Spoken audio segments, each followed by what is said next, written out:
નમસ્કાર દર્શક મિત્રો, આપ જોઈ રહ્યા છો TV9 ઇન્ડિયા। હવે જોઈએ અગત્યના સમાચાર। સુરતના કાપોદ્રા વિસ્તારની ઘટના। એક મહિલાએ પોતાની દીકરીને એસિડ પીવડાવી પોતે પણ એસિડ ગટગટાવ્યું।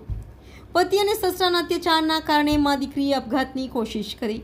એસિડ પીવાથી મહિલાનું સારવાર દરમિયાન મોત નીપજ્યું। મહિલાના માતા પિતાએ કાપોદ્રા પોલીસમાં ફરિયાદ આપી। કાપોદ્રા પોલીસે મહિલાના પતિ અને સસરાની કરી ધરપકડ। TV9 India, Surat. 2 દિવસ પહેલાં કાપોદ્રા પોલીસ સ્ટેશન વિસ્તારમાં આવેલી શ્રીજી સોસાયટી મુરઘા કેન્દ્ર પાસે એક મહારાષ્ટ્રીયન પરિવાર રહેતો હતો, જેમાં એક મહિલાએ પોતે સુસાઇડનો પ્રયત્ન કરેલો અને ઘરમાં પડેલ એસિડ પોતે પી લીધેલ। ત્યારબાદ એને હોસ્પિટલ લઈ જવામાં આવે છે। હોસ્પિટલમાં ટૂંકી સારવાર બાદ એનું મૃત્યુ થાય છે। પોતે શરૂઆતથી જ અનકોન્શિયસ હોય છે, જેથી પોલીસ રૂબરૂ કોઈ નિવેદન લઈ શકાયેલ નથી। ત્યારબાદ આ મહારાષ્ટ્રીયન ફેમિલીના પરિવારના જે પિયરના સભ્યોને બોલાવતા પિયરના સભ્યો ગઈકાલે આવેલા અને પોતે એવી જાહેરાત પોલીસ સમક્ષ કરેલી કે ભાઈ અમારી દીકરી છેલ્લા 5 વર્ષથી આ વ્યક્તિ સાથે લગ્ન સંબંધમાં જોડાયેલી હતી, જેને 2 સંતાનો હતા।